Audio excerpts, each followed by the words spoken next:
মানে শাহাদুল্লাহর নামে এই মজা। আচ্ছা আচ্ছা।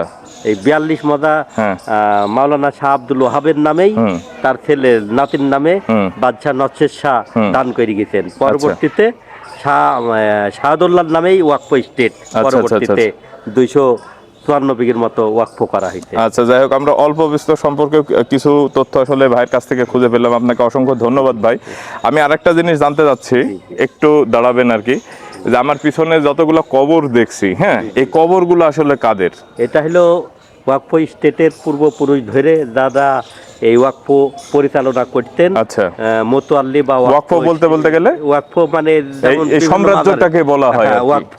আচ্ছা, যেটা ওয়াকফ যতটুক করেছে সেই ওয়াকফ মোতোয়াল্লি বা রইদাকে বলা হয়। আচ্ছা, ওনাদের পারিবারিক বা তাদের কবর এগুলা।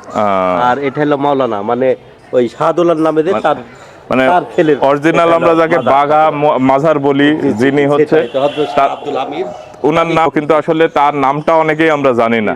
আজকে সেই নামটা আমরা জানি। ওনার নাম হচ্ছে হযরত শাহ আব্দুল হামিদ দানেশমন্দ কুতুবুল আবতার। নাম আর কি মুখস্থ করা বেশ কঠিন। মূলত শাহাদুল্লাহর নামে। আচ্ছা আচ্ছা, শাহাদুল্লাহ না? শাহাদুল্লাহর মাজার।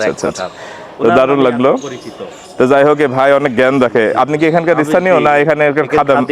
আচ্ছা আচ্ছা আচ্ছা, ভাই আছি আগে আপনার সঙ্গে যে কথা বললো উনি, আর আমি পরবর্তীতে। আচ্ছা, ঠিক আছে ভাই, ঠিক আছে।